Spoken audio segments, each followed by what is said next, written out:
Le livre sur les quais et la bibliothèque sonore romande vous propose Amour à l'italienne avec Jean-Baptiste Andrea et Louis-Philibert d'Alembert, animé par Catherine Pont-Humbert et enregistré le samedi 2 septembre 2023 au Mont-Blanc. Merci, bonjour, bonsoir, je ne sais plus à cette heure-ci ce qu'il convient de dire à toutes et à tous. Soyez les bienvenus pour cette conversation intitulée « Amour » au pluriel à l'italienne. Je vais commencer par faire de rapides présentations des deux auteurs qui sont réunis. Jean-Baptiste Andrea, romancier, réalisateur et scénariste. Je crois que ça c'était plutôt avant, hein. C'est un peu une histoire passée. Votre premier roman, Jean-Baptiste, s'intitule Marraine. Il est paru chez l'Iconoclaste en 2017 et il a reçu, ça a été un roman phénomène, il a reçu 12 prix, peut-être même un tout petit peu plus. Passé un certain chiffre, on compte plus en fait. Et il a reçu notamment le Féminin des lycéens et puis le prix envoyé par la Poste. Le deuxième, 100 millions d'années et un jour toujours, chez l'Iconoclaste, est paru en 2019. Il y a eu ensuite des Diables et des Saints, notamment Grand Prix RTL Lire. Et puis le quatrième, celui qui va nous intéresser aujourd'hui, qui s'intitule Veiller sur elle, qui vient tout juste de paraître et qui a déjà reçu un prix, c'était hier ou avant-hier, je ne sais plus, le prix du roman Fnac. Louis-Philippe d'Alembert, né à Port-au-Prince. Vous êtes entré, Louis-Philippe, en littérature par la poésie et vous pratiquez à peu près tous les genres. Nouvelles, romans, essais, poésie donc. Et vous avez vécu dans de nombreux pays, dont l'Italie. Parmi vos romans, je voudrais citer Ballade d'un amour inachevé au Mercure de France en 2013, qui a reçu le prix Tide Monnier de la SGDL, qui est la société française des Société Générale. Société des gens de lettres, voilà, c'est ça, j'en perds mes références. Je voudrais citer également Avant que les ombres s'effacent, publié chez Sabine Vespizer en 2017, prix Orange du livre, et le dernier qui s'intitule Une histoire romaine, toujours chez Sabine Vespizer, et qui vient tout juste de paraître et qui va nous intéresser. Et puis comme je parlais de poésie, je veux quand même citer un titre de poésie, Ces îles de plein sel et autres recueils, paru chez Point en 2021. Alors bien sûr, il va être question d'Italie et bien sûr, il va être question aussi d'amour, comme le titre l'indique. Mais sur la question de l'Italie, je veux dire tout de suite que ce pays ne constitue absolument pas le décor de vos romans, parce qu'il ne s'agit vraiment pas d'un simple décor. Moi, je les ai lus vraiment comme deux romans qui respirent complètement par ce pays et à travers ce pays. Alors, bien sûr, on va rentrer dans le détail des textes, mais peut-être pour ouvrir la conversation, est-ce qu'il vous est possible à tous les deux de définir la nature du lien qui vous relie à ce pays et ce qui fait qu'au fond, parmi tous les pays que vous avez connus, dans lesquels vous avez éventuellement vécu, celui-ci a une place singulière, incomparable, Louis-Philippe. Allez. On commence par le petit jeune. Non, c'est l'aîné qui va commencer. Ouais, c'est ce que j'allais dire. Voilà. Laisse les petits jeunes tranquilles.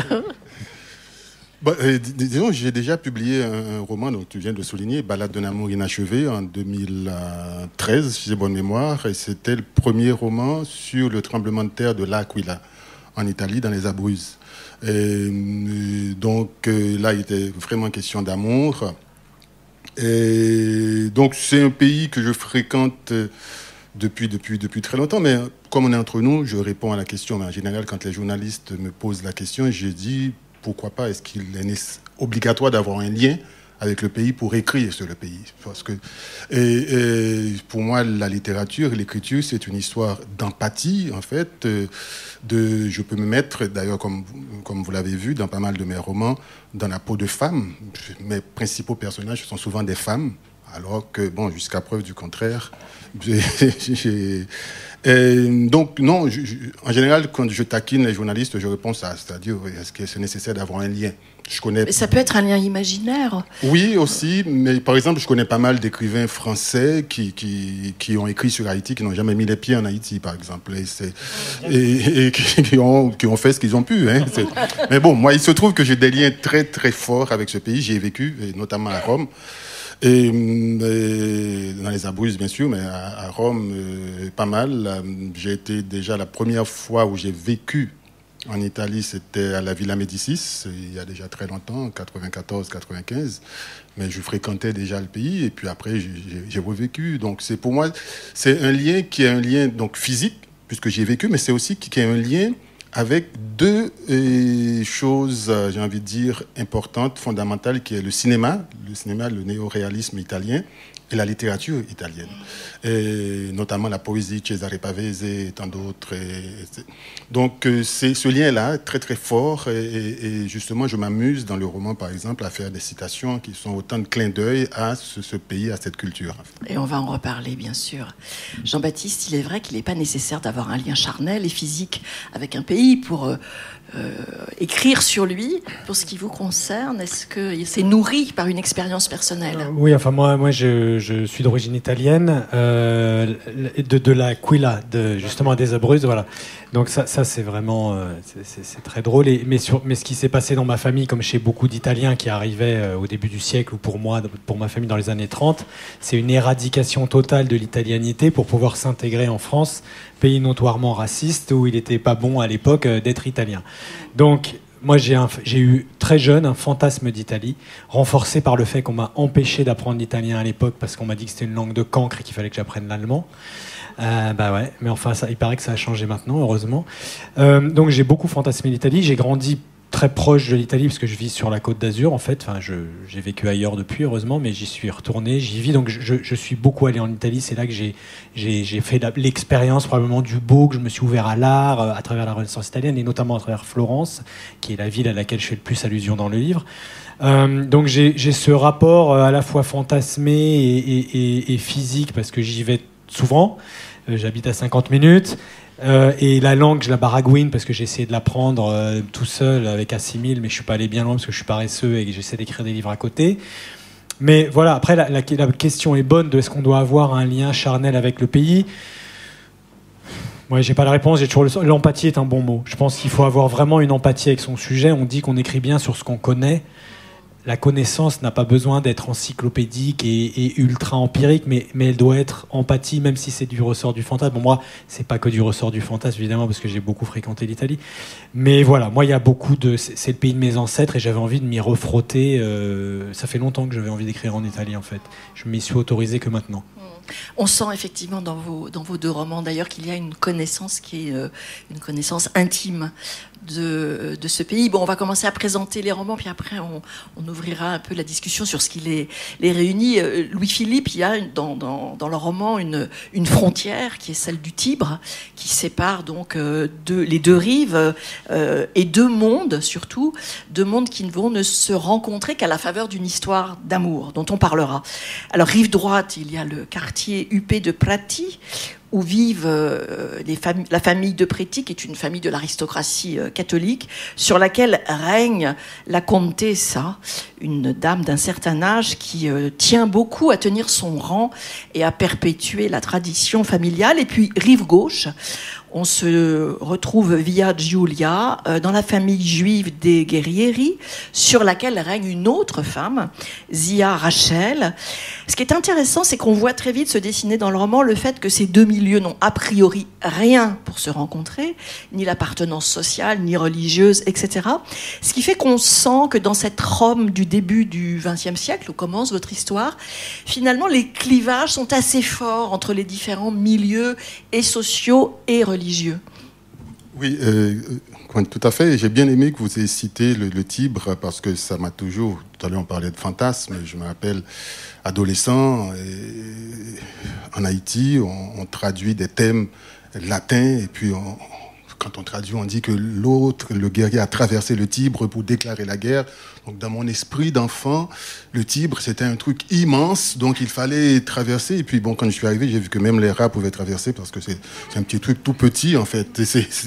Je me suis dit, bon, mais à l'époque, je fantasmais tellement par rapport à ce Tibre-là.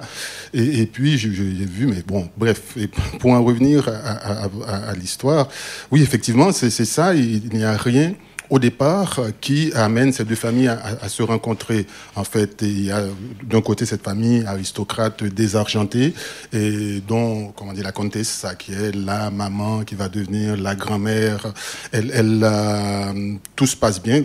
Catholique ultra pratiquante, elle va à la messe tous les jours, et puis elle a 4 enfants, puis dont la fille, la dernière, Elena, qui a 21 ans, qui n'est toujours pas fiancée. Donc pour elle, c'est d'autant que le père est mort, elle se demande est-ce qu'elle va pouvoir la caser et pour qu'elle puisse tenir son rang dans le monde, en fait. Et puis de l'autre côté du Tibre, à Via Giulia, il y a cette famille juive qui va connaître aussi pendant la Seconde Guerre mondiale un certain nombre de déboires, comme on peut y penser, et qui, eux, vivent leur vie tranquille jusqu'à cette arrivée de la Seconde Guerre mondiale, où il s'appelait Sabatini, et donc qui n'était pas, pardon, Sabatelli.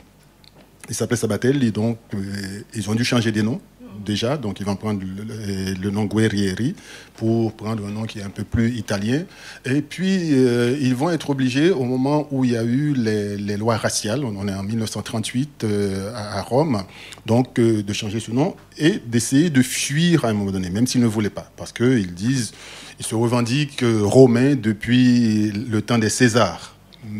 Ce qui est complètement faux, parce qu'il y a un des pères qui est monté en fait des Pouilles, et un des arrière-grands-parents qui est monté des Pouilles, mais donc ils se revendiquent romains, parce qu'à Rome on dit qu'on est vrai romain, ce qu'on dit doc, appellation d'origine controllata, comme on dit en italien, d'origine contrôlée. On est romain doc quand on a eu 7 générations de romains. Donc eux, ils disent qu'ils sont déjà romains, eux, depuis le temps des Césars. Donc bref, ils se retrouvent là. Et à un moment donné, ils sont obligés ils vont essayer de fuir, même s'ils ne voulaient pas.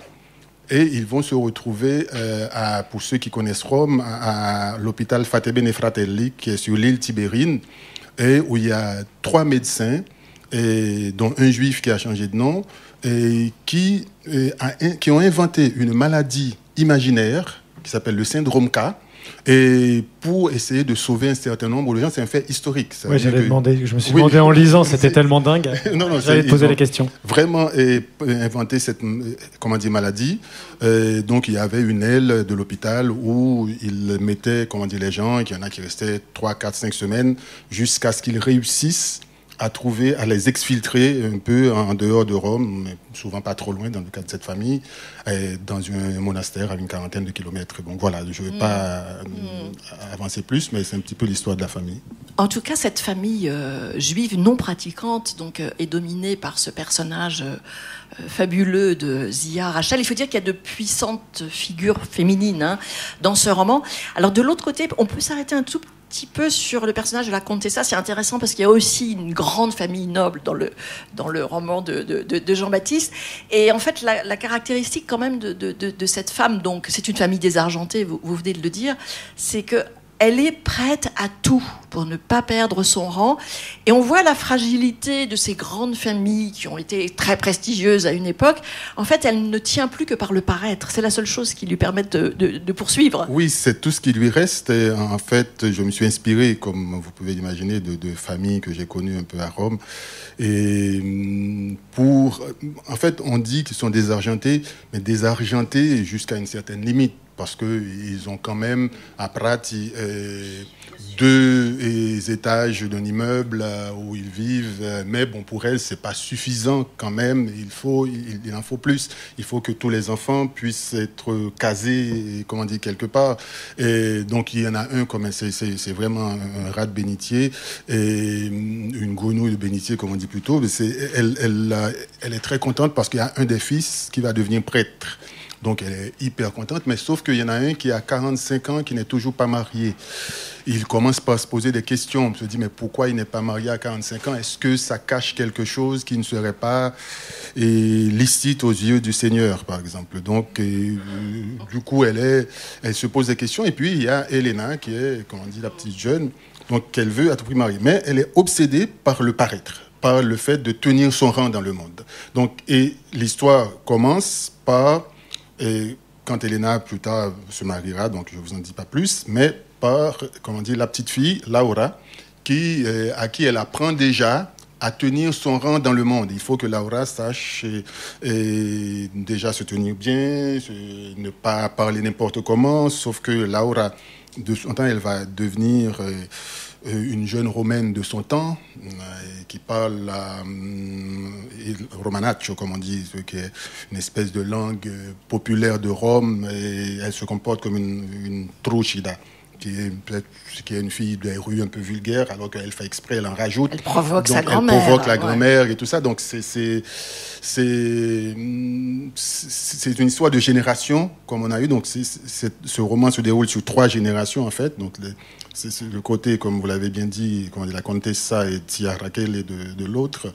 Et puis la génération de Elena, la maman de Laura, et le père, et Giuseppe, et puis Laura elle-même. Donc c'est une espèce de saga qui traverse, qui est pour moi une forme d'hommage aussi à Rome, qui est une ville comme vous devez le sentir dans mes propos, qui me fascine. Pour moi, ça fait partie des villes qui m'ont énormément marqué et que j'aime jusqu'à présent d'ailleurs. Et on le sent dans le texte.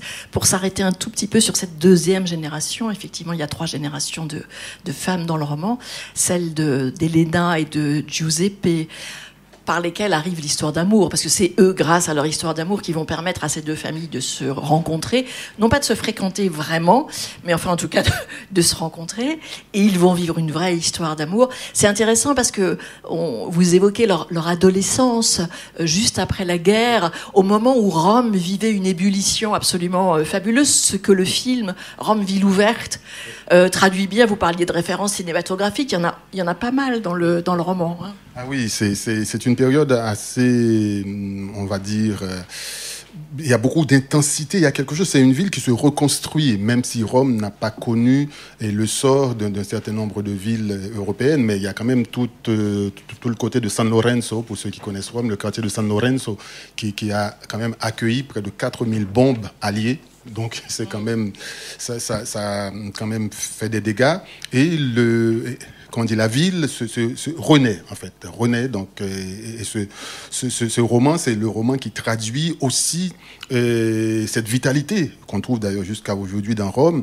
Il y a cette vitalité, et puis après, donc, de la reconstruction des vies, et puis tout ce qui arrive plus tard, on est dans les années 50 et quelques, comme chansons, et les chansons très populaires, comme Carozone, qui va prendre tout va l'americano, ou des chansons comme ça. C'est vraiment où on est dans une ville où cette Elena, qui ne veut pas vivre sous la coupe de sa mère, qui veut tout contrôler, tout gérer, et Elena essaye d'échapper à cette coupe-là. Bon, finalement, elle cède, elle va avoir des demi-fiançailles avec un type, et qui, comme Jean-Baptiste l'a dit, comme beaucoup d'Italiens, eh bien, à l'époque, ils partent en Australie ou ailleurs. Et donc, et ce type, un jour, lui laisse une lettre chez le concierge en disant qu'il est parti en Australie. Donc, la maman est offusquée. Elle dit, bon, quelque part, heureusement, parce que tous ceux qui vont comme ça à l'étranger, c'est des crèves la faim. C'est pas des gens c'est pas un bon parti. Au contraire, elle est bien contente que finalement, ce type soit parti et n'ait pas épousé sa fille, en fait. Avec la 3e génération, celle de Laura, mais on reviendra après à ça. Mais c'est intéressant parce qu'on traverse effectivement aussi toute l'histoire de l'Italie, de Rome plus spécifiquement dans certains moments, mais de l'Italie de façon générale. Là, c'est une jeune fille qui vit son adolescence dans les années 70, qui à la fois doit assumer cette double appartenance aristocratique et juive, au moment où l'Italie est traversée par tous les attentats des années 70, qu'on a appelés les années de plomb. Hein. Ça, c'est les années vraiment qui ont été très, très dures. Hein, et celles et ceux qui ont vécu en Italie, qui connaissent un peu ce pays, c'est ces années de plomb, et avec notamment en 78, par exemple, le kidnapping et l'assassinat d'Aldo Moro, qui a été Et au départ, avec ces 5 gardes du corps qui ont été assassinés d'abord, lui, il a été kidnappé et puis assassiné 1 mois et demi plus tard. Ensuite, il y a eu en 80 l'attentat à la gare centrale de Bologne et l'attentat contre le pape. Et puis il y a eu en 84 déjà donc l'attentat dans le Milan-Naples, dans l'express Naples-Milan qui a fait 16 morts et 200 blessés, etc. Donc c'était vraiment des années, ça a commencé à la fin des années 60 et pour se terminer au milieu des années, 90 et 80, 85, 86 à peu près. Donc, et on a tous ces groupuscules en fait politiques d'extrême gauche et d'extrême droite et avec l'État italien même qui souvent a des liens avec ces groupuscules, comme on dit, d'extrême droite. Donc il y a des bombes, des attentats qui viennent de partout. Et Laura, elle vit dans tout ça. Donc elle a, bien sûr, adolescente, il faut qu'elle se construise dans le rejet de sa famille. Donc pour elle, une famille bourgeoise, etc. et tout ça. Et puis il va avoir, l'attentat contre le pape. Et puis, elle, tout ce dont elle se souvient plus tard, c'est que c'est ce jour-là qu'elle a perdu sa virginité. Donc, elle se dit, alors le pape, elle s'en fiche. Hein, donc, elle avait autre chose à faire que de s'occuper de l'attentat contre le pape. Donc, c'est vraiment une autre génération qui s'inscrit et dans la... qui se construit plutôt dans le rejet de la famille pour pouvoir exister elle-même, quoi. Alors Jean-Baptiste, Veiller sur elle, qui est une magnifique histoire d'amour. Alors le roman ne se déroule pas, contrairement au roman de Louis-Philippe, exclusivement à Rome, même s'il y a des épisodes importants qui ont lieu à Rome, mais à Pietra d'Alba. Et c'est une très belle histoire d'amour entre 2 êtres qui n'ont eux non plus rien pour se rencontrer. Lui a grandi en France, il est très jeune orphelin, envoyé par sa mère en apprentissage chez un soi-disant oncle sculpteur qui va en réalité s'avérer être un bourreau pour lui. Et donc il débarque à Pietra d'Alba où règne la très puissante famille aristocratique des Orsini. Et la fille de cette famille, la fille unique de cette famille, Viola, est un personnage absolument magnifique. Et ils vont vivre quelque chose de très fou, de très libre et de très passionné. Un peu comme 2 génies qui se reconnaissent peuvent vivre une intensité folle. Il y a une part de génie chez ces 2 êtres. Ah oui, complètement. C'est une histoire d'amour, amitié, parce que leur relation prend plein de couleurs, y compris celle de la détestation à certains moments. Mais oui, l'origine, mon envie d'écrire reposait sur le personnage de Viola, qui est une femme qui essaie de déployer ses ailes à une époque où c'était encore moins facile qu'aujourd'hui de déployer ses ailes. Et Mimo, le héros, donc le jeune sculpteur, c'est un petit peu moi qui parle de Viola. C'était ça l'abord du roman, cette idée-là. Et puis, il y a toujours, en fait, je m'aperçois, parce qu'on me l'a demandé, on me dit il y a toujours une histoire d'amour entre 2 personnages dans tous vos romans. Je me suis dit mince, mais c'est vrai en plus. Voilà, je crois que et en fait, mais c'est pas très difficile pour moi de démonter ça. Je réécris, je fantasme en fait ma première histoire d'amour à moi, de quand j'avais 12 ans. Et comme je l'ai jamais dit à la fille en question parce que j'étais pétrifié. Mais je l'ai vraiment fantasmé longtemps à l'époque, pendant 1 an, en écoutant de la musique, en m'endormant et en pensant à elle. Quelques années plus tard, quelques décennies plus tard, ça m'a permis, et le terreau a donné naissance à plein d'histoires et des variations. Donc, mais là, c'était j'avais envie de parler de cette femme géniale, et Mimo, lui, est évidemment génial d'une autre façon. Mais le vrai génie, c'est elle. Elle est incroyable. D'ailleurs, c'est elle qui le forme, c'est elle qui fait émerger son génie à lui. C'est elle qui le sort du rien dans lequel il est né, qui le sort de ses doutes. C'est elle qui le propulse, qui le porte dans tout le roman. Oui, d'ailleurs, c'est presque mieux qu'une histoire d'amour, parce que en réalité la nature du lien qui attache ces deux êtres est très complexe. Il y a beaucoup d'amitié, il y a une fascination de la part de Mimo pour l'érudition et la liberté de Viola. Donc c'est mieux qu'une histoire d'amour. Et alors elle fait pour lui quelque chose d'important, parce qu'il a un vrai génie dans les mains, mais il ne le sait pas. Quand il arrive, il est tout jeune. elle va lui faire découvrir les livres. Et à travers les livres, petit à petit, ce petit garçon qui a des intuitions, mais qui ne sait pas exactement ce que c'est que le génie, il va comprendre.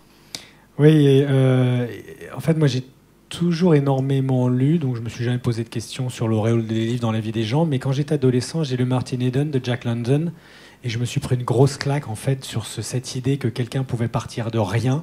C'était extrêmement romantique ce livre, extrêmement puissant, et juste à la force des livres, pour une femme, d'ailleurs, finalement j'ai peut-être écrit Martin Eden sans m'en rendre compte, mais pour une femme, s'élevait, s'arrachait à sa condition et devenait, grâce au livre, quelque chose de plus grand que lui-même, sans même avoir à quitter l'endroit où il était. Je trouvais ça incroyable comme concept, cette idée-là. Je pense qu'elle me vient de loin, elle me vient probablement de Jack London. Et donc voilà, elle lui apporte la connaissance, mais la joie aussi, à travers les livres.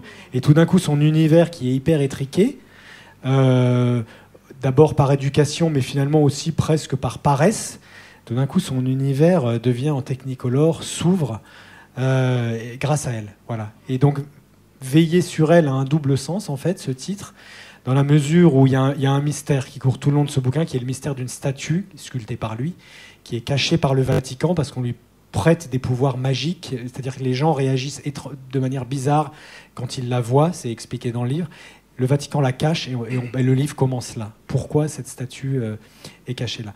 J'ai perdu le fil de ma pensée, ce qui m'arrive souvent. J'ai oublié, c'est pas grave, j'y reviendrai après. Effectivement, le roman commence dans un monastère où Mimo donc finit sa vie. Il a vécu 40 ans auprès des moines, sans jamais rentrer dans l'ordre, pour rester aux côtés de sa Pietà, qui est cachée. Qui est son œuvre la plus célèbre, mais qui est cachée. Quasiment personne ne l'a vue. Voilà. Et qui est une œuvre qui suscite des choses très mystérieuses, au point que des experts sont venus l'observer, détailler. Il y a eu des écrits en quantité rédigés sur cette Pietà. Oui, je voulais, moi, je voulais aussi raconter je voulais passer à quelque chose de plus romanesque et de plus important. Et comme le disait Louis-Philippe tout à l'heure, moi, j'ai aussi été bercé par deux types de littérature, la littérature américaine d'un côté et la littérature italienne beaucoup. Parce que la littérature italienne m'a appris qu'un bouquin n'était pas forcément chiant et qu'il pouvait y avoir de la fantaisie et que voilà. Et j'ai grandi avec Italo Calvino notamment et ça a été mon idole longtemps. Et je me suis demandé pourquoi le Baron Perché n'avait jamais été fait en film. Ça, c'est un truc qui m'a... Oui, je crois qu'ils ont dû faire à un moment donné, mais pourquoi c'est pas un film ? Bon, Le Guépard, c'est un de mes livres, c'est un des plus beaux livres que j'ai lu de ma vie. Quel film ? Ouais, mais... Ah oui, non, on peut discuter sur non, mais on peut...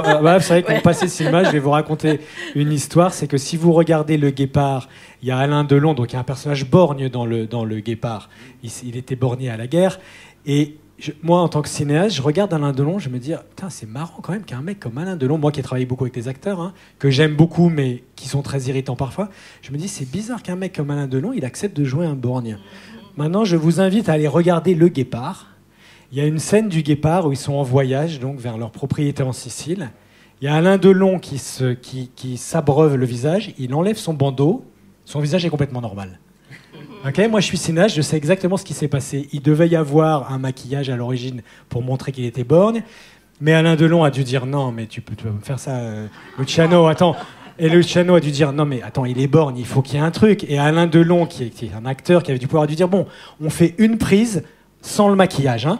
Et je sais très bien comment ça s'est passé. Je suppose que ça s'est passé comme ça. Puis au fond, avec le pouvoir d'un tel acteur, ça finit dans le film que c'est ça qui est monté. Le mec lève son bandeau et puis son visage est parfaitement intact, son œil est parfaitement intact. Donc le livre est très supérieur au film.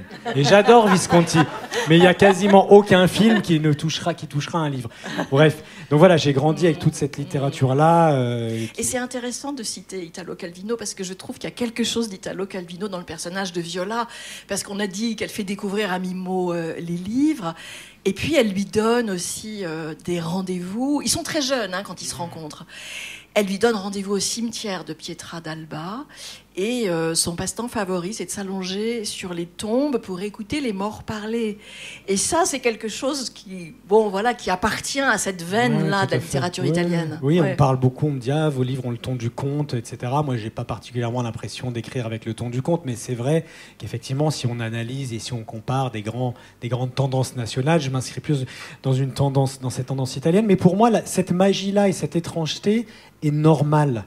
C'est pour ça que j'ai du mal, on me dit le monde du conte. Moi, j'ai grandi dans un monde comme ça. On pouvait s'allonger sur les tombes.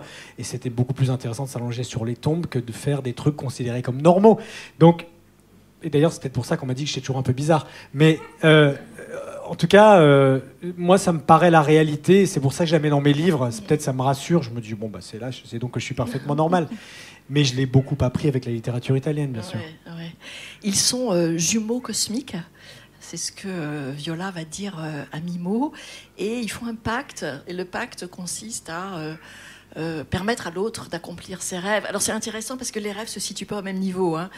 Mimo, très vite, il a envie de devenir un sculpteur célèbre, ce qu'il va devenir. Mais elle lui met en tête d'ailleurs. Parce qu'elle lui dit t'as pas de rêve, soit elle dit ça sert à quoi les rêves, regarde dans le ciel, elle lui dit tu pourrais être le plus grand sculpteur du monde. Donc elle lui met quand même ça en tête. Mais elle, son rêve, il est d'une autre nature. Elle veut voler. Oui, elle veut voler. Elle a des rêves. Voilà, elle est très. D'abord, c'est une fille qui retient tout ce qu'elle lit et voit. Donc, elle est hypermnésique. Elle veut voler. Elle veut faire des métiers d'hommes dans une époque où précisément il y a des métiers d'hommes et des métiers de femmes. En l'occurrence, il n'y a pas de métier de femme à part rester à la maison. Et donc, elle est complètement anachronique. J'allais dire, elle est en avance sur son temps. Mais plus j'écrivais ce livre, plus j'avais l'impression fondamentalement que j'aurais aussi bien pu écrire, en exagérant à peine, un personnage féminin qui se passait maintenant. Voilà. Mais j'ai voulu écrire... Évidemment, il y a une dimension assez féministe au livre, mais je me suis dit, c'est à cause d'une histoire personnelle et de femmes de mon entourage. J'ai grandi avec des femmes très fortes autour de moi, mais je me suis aussi dit... Pardon ? Voilà. Mais je me suis aussi dit, même ces femmes fortes avaient des empêchements assez incroyables que je ne comprenais pas. Tout d'un coup, il y a quelque chose qui s'arrêtait. Elle se disait... Là, je peux pas aller. Et je me disais, mais pourquoi ? Et en fait, je me suis dit, peut-être que nous, en tant qu'hommes, on n'a jamais pris conscience du fait qu'une femme se bat non seulement horizontalement contre le monde et le quotidien et le présent qui l'entoure et une société difficile, mais elle se bat, il y a un combat vertical contre des siècles et des millénaires d'interdiction, en fait, que nous, on n'a jamais mesuré en tant qu'hommes. Pour nous, tout est plus facile. Qu'on n'a jamais mesuré, qui font qu'au bout d'un moment, ces interdictions sont intégrées, et cette personne-là, comme Viola, d'ailleurs, à certains moments, se dit non, là, je ne peux pas, et ça n'a rien à voir avec les autres, c'est moi qui dis que je ne peux pas. C'est ça qui m'intéressait dans ce personnage de Viola. Et sa liberté est d'autant plus remarquable qu'elle provient de cette famille des Orsini, donc famille aristocratique, qui est un peu le pendant de la famille aristocratique de Louis-Philippe, qui produit par ailleurs un fils qui va faire une carrière formidable dans le clergé, jusqu'au plus haut grade, et un autre fils qui, lui, et là on entre dans l'histoire, va faire une carrière qui va s'appuyer notamment beaucoup sur l'ascension de Mussolini. Et donc la liberté de Viola est d'autant plus remarquable qu'elle provient d'un milieu bourré de carcans, en fait. Ah oui, complètement. De toute façon, en lisant le livre de Louis-Philippe, que par ailleurs j'ai vraiment adoré, trouvé d'une élégance folle, je me disais au début en le commençant, je me disais mais c'est pas possible, on a écrit le même livre. Enfin sur la partie, tu sais, où on parle de la même période et après on s'éloigne, mais je me disais mais c'est pas possible, on a écrit le même livre, on s'était jamais rencontrés en plus. On faisait allusion à des moments importants, tu parles des lois raciales, je parle des lois raciales. Mais c'est vrai que ces familles-là ont quelque chose, d'ailleurs Viola le dit, d'un peu caricatural, à certains égards presque comique, et en même temps, quand on analyse les ressorts et toutes les choses qui sont derrière, c'est parfois pas du tout comique, c'est parfois assez sombre, et il y a cette beauté tragique, effectivement, de la perte de pouvoir, de puissance qu'il a dans le Guépard, aussi, de cette famille qui s'étiole un petit peu, et il y a une nostalgie aussi profonde que j'ai essayé de retranscrire. Je voulais pas les juger, cette famille Orsini. Il y a une nostalgie profonde du pouvoir, sachant que je ne parle pas que du pouvoir pour le pouvoir et de l'avidité. Le pouvoir, pour moi, c'était aussi ce qui a donné lieu aux plus belles œuvres d'art, aux plus belles œuvres de l'art occidental. Les grandes œuvres de la Renaissance étaient commanditées soit par des autorités séculières, soit par des autorités religieuses. Donc c'est cette nostalgie-là aussi d'un pouvoir qui n'était pas que noirceur et guerre et destruction, qui était aussi créatif. Donc il y a tout ça dans cette famille, toute cette complexité-là. Et d'ailleurs, l'art est très présent dans le roman, bien sûr, par le biais du personnage de Mimo. Et on a notamment la chance de retourner. Et là, c'est vraiment, je dis ça, retourner parce qu'on les voit, voir les fresques de Fra Angelico à Florence grâce au roman, quoi. Voilà, il y a deux passages magnifiques. Ouais, c'est un des gros chocs esthétiques de ma vie, ça. Ce qui est très étonnant à Florence, maintenant, c'est devenu très dur d'aller à Florence avec le tourisme de masse. C'est-à-dire qu'il n'y a même plus de moment où aller à Florence. Même l'hiver, c'est devenu l'enfer. Le Duomo, c'est payant, il faut réserver. Bon. Mais il y a un endroit à Florence encore, et c'est sidérant. C'est le couvent San Marco, où on peut... En fait, il y a encore un an, où je suis allé, on était en pleine saison touristique, à Pâques, je n'avais pas calculé. Florence, c'était l'enfer, mais à San Marco, et j'y suis allé 2 jours d'affilée, il n'y avait personne. Et tu vois, c'est encore... Alors que c'est un des plus beaux endroits. Et c'est un des plus beaux endroits de l'art occidental, parce qu'effectivement, la peinture commence à se transformer, là, autour de Fra Angelico, déjà. Et en plus, ça coûte 4 €, alors que le reste, ils ne se privent pas de... Et il n'y a personne. Et découvrir une œuvre sans horde de touristes, avec des smartphones et des selfie sticks et puis des gens autour de vous qui vous poussent, c'est un moment unique. Et j'ai voulu rendre hommage à ça. Et je pense que l'expérience que je décris dans le livre peut encore être vécue aujourd'hui. Donc ce que tu confirmes, hein, Louis-Philippe. Et c'est quelque chose d'assez extraordinaire. Et je ne sais pas combien de temps ça durera. Cette histoire d'amour, Jean-Baptiste, elle est très belle entre vos deux personnages parce que elle n'aboutit pas à un mariage, mais et même pas à un baiser. Non, il n'y a pas de. Alors, c'est très ambigu. C'est tantrique. Oui, c'est tantrique. Voilà, c'est ça. Mais je voulais pas sexualiser Viola en fait. Pas, et d'ailleurs, voilà, à un moment, elle lui dit, entre nous, c'est pas intéressant là, l'échange de salive. Tout le monde fait ça, puis regarde où ça emmène les gens. Entre nous, il doit y avoir autre chose. Donc lui, ça le frustre beaucoup. Voilà. Voilà. Oui, mais c'est elle qui décide. Ah oui, elle est très dominante dans leur relation. J'ai épousé la même en plus. Donc, oui. Mais c'est beau parce qu'ils vont en fait s'attirer, se perdre, s'éviter, parfois même se disputer tout au long de leur vie. Et d'une certaine manière, quand vous disiez j'ai pas voulu mettre de chair, Mimo va quand même réussir à mettre de la chair dans sa Pietà. Ouais, complètement. C'est ça, en fait, qu'il va réussir à faire. Bien sûr. À défaut d'avoir pu toucher Viola. Voilà. C'est vrai, bien sûr. Ouais, c'est psychanalytique, là, de psychanalyse de mon personnage. Voilà. Tout à fait. Voilà, j'y avais même pas pensé en ces termes. Et ben voilà. Voilà. Alors, bien sûr, entre vos deux romans, le lien le plus évident, c'est le traitement de l'histoire. Et là, vous vous retrouvez notamment sur les années 20, la montée de Mussolini, la marche sur Rome, qui est vraiment, dans vos deux romans, bien sûr, un épisode décisif dans l'histoire italienne, dont je me suis d'ailleurs demandé, en vous lisant, est-ce que la littérature italienne parle de cette histoire-là, comme vous le faites dans vos romans? Parce que vous lisez, je suppose, les Italiens aussi régulièrement. Oui. Non, la littérature italienne en parle beaucoup, mais il y a un roman que tout le monde connaît, même si ça parle plus surtout de la Seconde Guerre mondiale, qui est le roman de Elsa Morante, La Storia. Et donc, qui est un roman où vraiment on est en plein dans cette Seconde Guerre mondiale, où on trouve ça, ça déborde de partout. Mais je trouve que quelque part que le cinéma, il a fait beaucoup plus, même si on le trouve aussi, encore une fois, dans la littérature. Mais ce que je voulais dire par rapport à ça, en pensant le lien avec l'Italie, que j'ai découvert beaucoup plus tard, tout à l'heure, et je parlais des thèmes latins, comme c'était en 6e, 5e, qui nous torturaient, etc. Mais après, il y avait quelque chose. Moi, je suis né, j'ai grandi sous une dictature en Haïti, et les fameux tontons macoutes dont tout le monde parle en Haïti, s'appelaient en fait volontaires de la sécurité nationale. Or, les camicie nere, les chemises noires de Mussolini, c'était milizia volontari de la sicurezza nazionale. C'était exactement la même chose, et on les appelait miliciens en Haïti. le Totomacoute, c'était le mot. Donc, c'est-à-dire que c'était quelque chose, les miliciens qui étaient volontaires de la sécurité nationale, exactement comme sous le fascisme en Italie. Donc, enfant, je ne savais pas ça. C'est après, en découvrant la littérature italienne, qu'on a su que Duvalier était, comment dire ça, conseillé par d'anciens fascistes et par d'anciens nazis, entre autres. Donc, c'est des choses qui étaient là, comme ça, avec lesquelles on a grandi.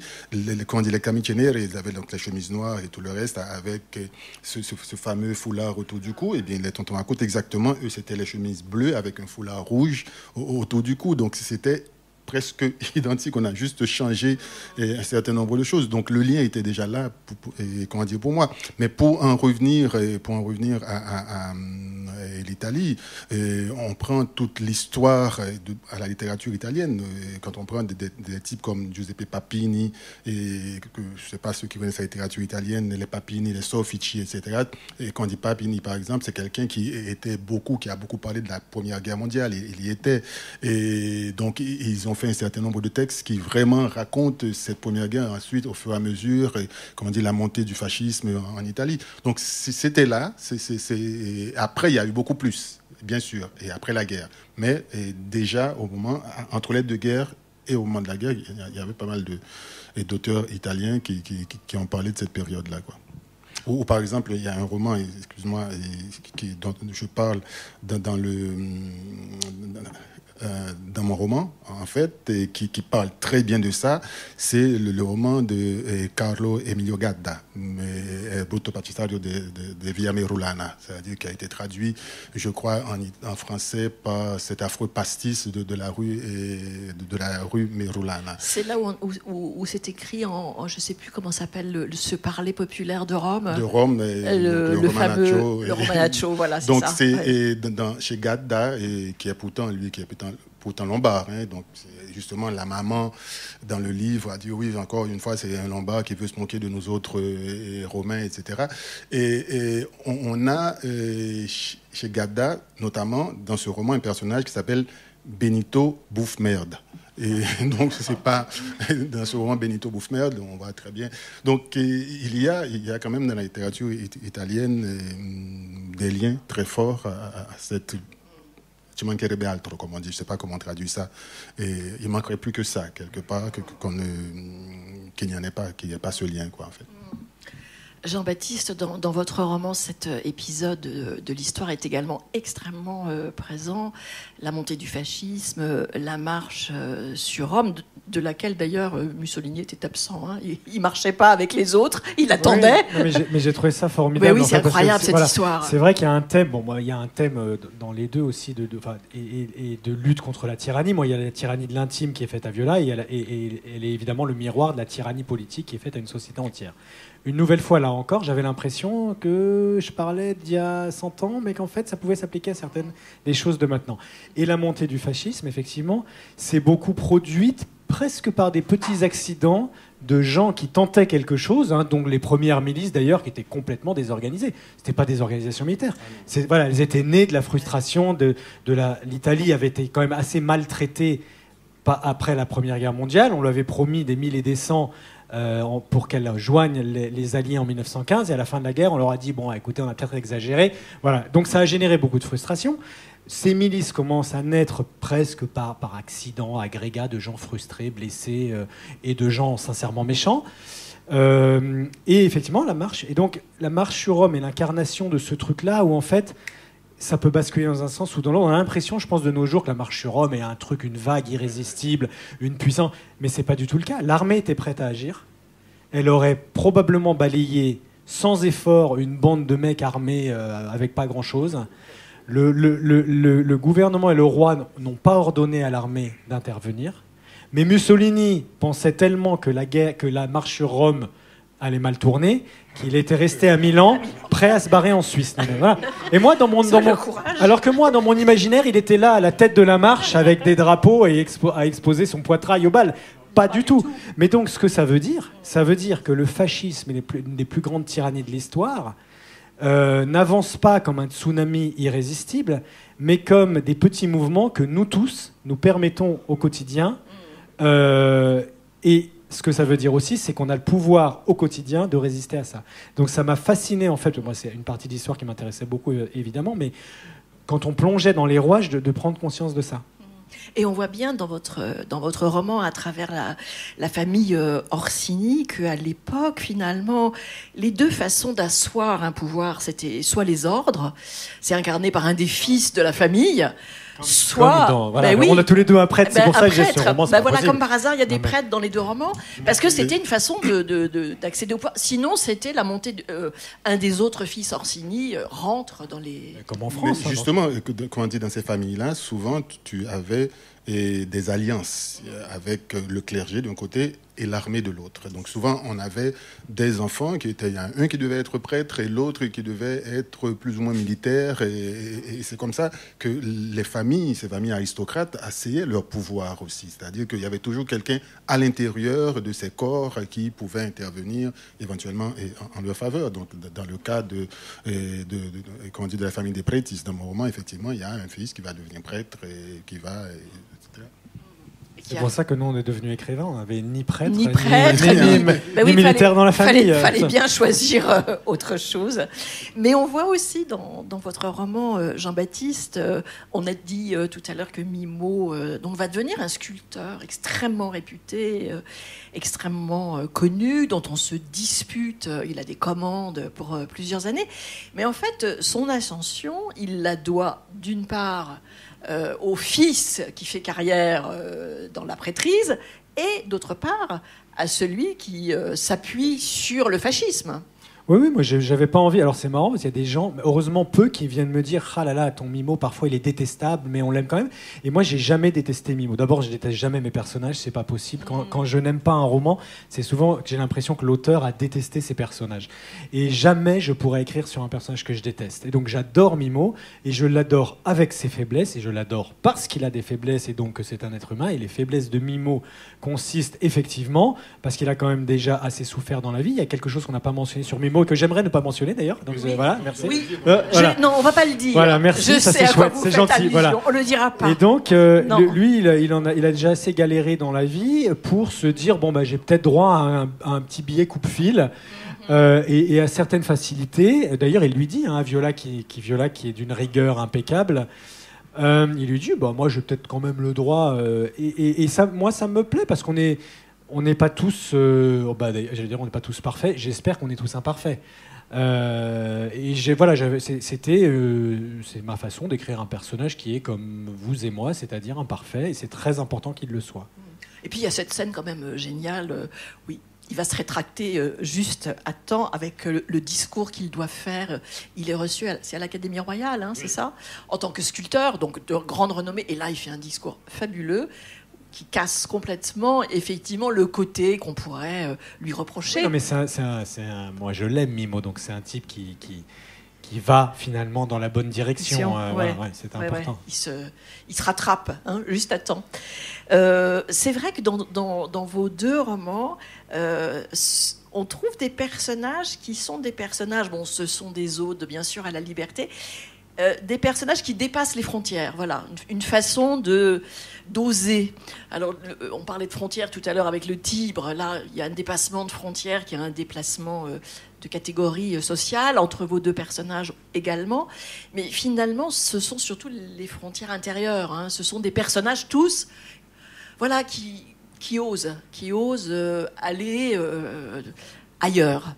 Oui, mais qui osent parce que il faut comprendre le contexte dans lequel ils vivent, ces personnages-là. C'est-à-dire quelqu'un comme Elena, qui est née en 1935, si j'ai bonne mémoire, et qui est né dans l'entre-deux-guerres, qui grandit, et puis tout de suite après, il y a une guerre, et dans une Italie assez conservatrice, quelque part dans une Rome un peu provinciale, j'ai envie de dire, et donc avec une mère qui essaie de tout lui imposer. Donc elle n'aspire qu'à une chose, à la liberté, d'une part, mais pas uniquement par rapport à la mère, mais de partir à l'étranger aussi. Elle veut s'en aller, et elle rêve d'ailleurs, elle veut partir à l'étranger, sauf qu'elle va tomber sur Giuseppe, lui qui n'a jamais mis les pieds à l'étranger, alors qu'elle avait été une fois en Italie, à Paris, elle avait été en Angleterre, et après ses études, son bac, qu'on appelle maturita, après le bac, elle était allée, elle est restée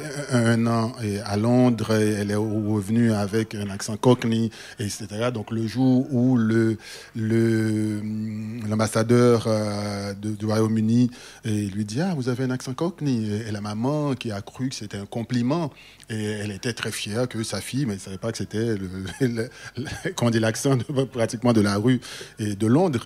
Donc elle rêvait d'aller ailleurs. Elle avait dit avec ses copines, celles qui étaient déjà mariées, d'autres qui étaient fiancées, dis-moi, le jour où je tombe sur un type qui me promet de m'emmener à l'étranger, je l'épouse tout de suite. Et donc, sauf qu'elle va tomber sur Giuseppe qui est enraciné, accroché à Rome comme une espèce de moule à son rocher, et donc il ne veut pas s'en aller. Et puis bon, c'est l'amour, elle aime ce type, et puis elle cède quand même, quoi. Et il est bon garçon parce qu'il accepte de se convertir pour pouvoir l'épouser. Voilà, il accepte justement ce qui était, comment dire, et la crainte et la mère, parce qu'elle se dit, bon, d'accord, c'est vrai, sa famille est plutôt aisée, donc je sais que pour ma fille, tout ira bien. Mais à un moment donné, elle a compris que Giuseppe était juif. Donc elle commence par... Elle dit oui, dans la famille, elle se dit à elle-même, parce qu'elle n'ose pas le dire à sa fille, qu'il aurait découpé en pièces. Donc elle se dit, ouais, quand même, comment lui dire que dans la famille, on s'est toujours marié à l'église. Puis un jour que Giuseppe arrive à la maison, il dit oui, parce que elle commence par dire le jour où avec le père d'Elena, on s'était marié à l'église avec le prêtre, c'est tout, pour faire comprendre que dans la famille, on se mariait toujours à l'église et ça ne pouvait pas être autrement.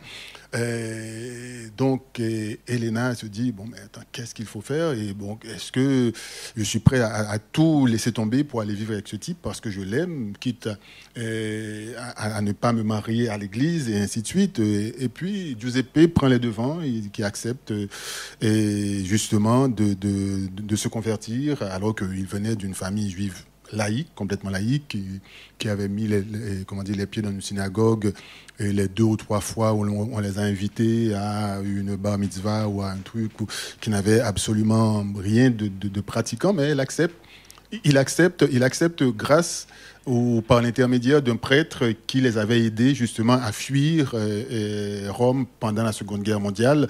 Et il se dit, bon, comme on dit, ça ne mange pas de pain. Si la maman, elle est contente, ça lui fait du bien, je me convertis. Et puis c'est comme ça qu'il s'est converti, en fait. Mais elle est très tendre, d'ailleurs, leur histoire d'amour, en fait. Tu vois, c'est presque les deux personnages normaux au sens... Cette folie, enfin pas cette folie, mais ces événements tournent autour d'eux, et eux, ils ont cette histoire assez protégée. Ouais, très tendre et très belle. Oui. Jean-Baptiste, je disais que vos 2 romans sont, des odes à la liberté, et puis une façon de montrer qu'on peut dépasser les frontières. Et là, dans votre roman, le dépassement de frontières, on peut le voir à travers la création, puisque Mimo va découvrir le génie, le talent qu'il a dans les mains et devenir un magnifique sculpteur. Et puis surtout, on peut le voir à travers le personnage de Viola, qui va quand même réussir à faire quelque chose d'extraordinaire. Moi, j'ai trouvé ça magnifique dans le roman. Elle réussit à se faire construire des ailes pour accomplir son rêve, qui est de voler. Voilà, donc elle va jusque-là.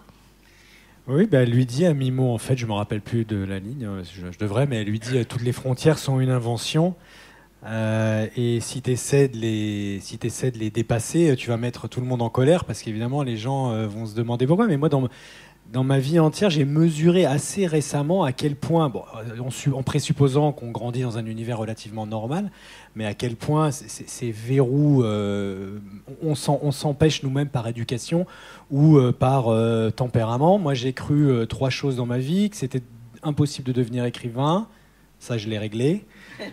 2, que j'avais le vertige, réglé, j'ai fait de l'escalade et je me suis aperçu que je n'avais pas le vertige.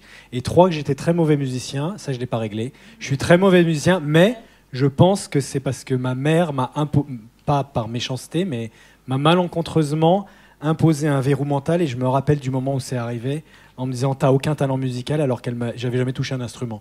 Je lui avais dit tu peux m'acheter une guitare, elle m'a dit non, t'as aucun talent musical. C'est un bah, rêve qui ça, reste j'ai à jamais accomplir. réussi. Mais en fait, avec cette histoire d'escalade, où je me suis dit, mais en fait, j'ai pas le vertige. Je me suis dit, mais si ça se trouve, j'aurais pu être musicien. Voilà. Voilà. Donc il y a ça aussi dans le roman. On peut essayer en tout cas de tout casser. Et évidemment, plus on va loin, plus c'est dur. Ouais. Bon, je viens de voir qu'il reste 5 minutes. Il y a peut-être des questions dans la salle. Je ne sais pas si vous avez eu le temps de lire les... Tu voulais rajouter quelque chose ? Non. Il y a peut-être des questions dans la salle qui seront les bienvenues. Je ne sais pas si vous avez eu le temps de lire les livres ou si c'est un public qui découvre. Tout juste de sortir, Oui, c'est un peu... Oui, ils viennent d'arriver. Hein. Oui, monsieur. On va vous donner un micro, comme ça tout le monde vous entendra. Merci. À part vos livres, est-ce que vous pouvez me recommander, ou nous recommander des romans ou des livres sur l'Italie contemporaine? À part Elena Ferrante. Contemporaine en plus ? Oui. Des écrivains contemporains. Non, oui. Des écrivains contemporains ou le livre sur l'Italie contemporaine ? Les deux. Allez, au boulot.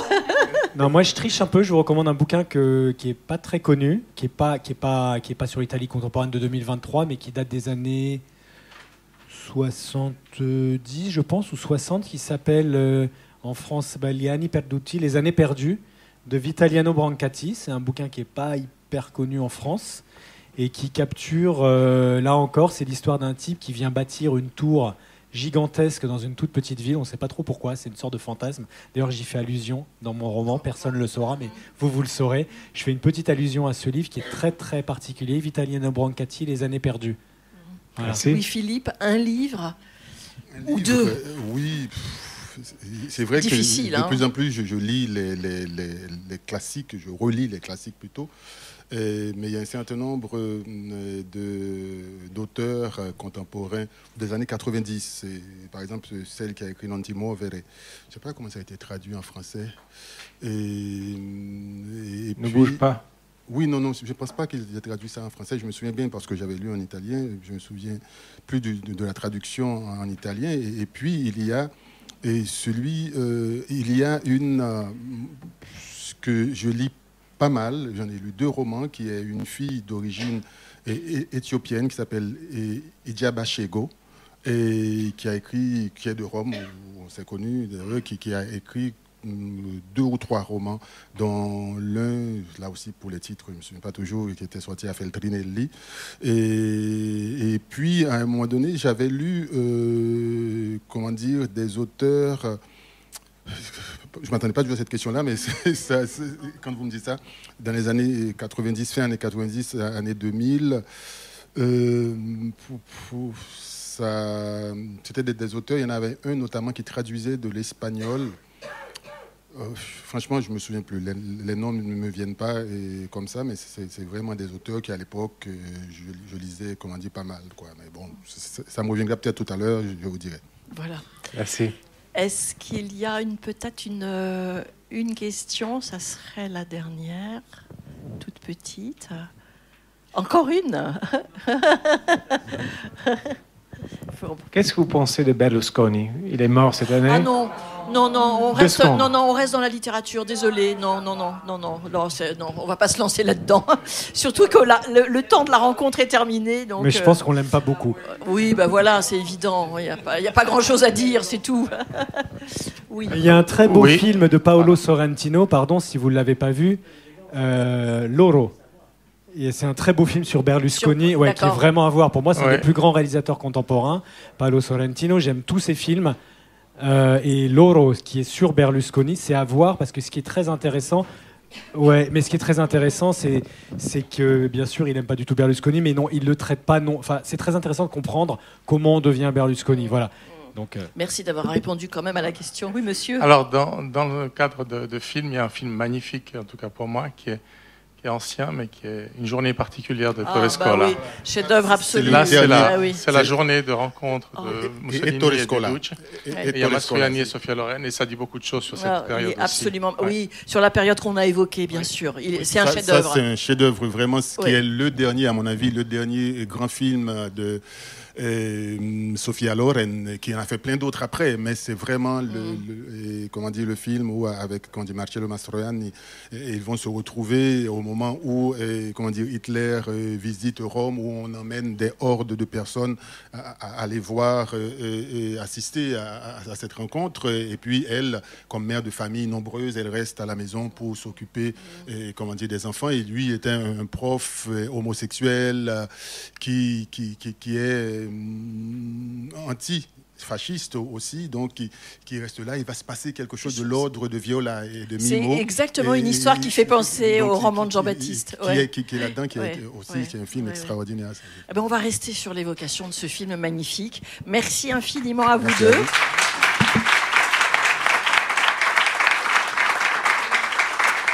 Et lisez les romans, bien sûr.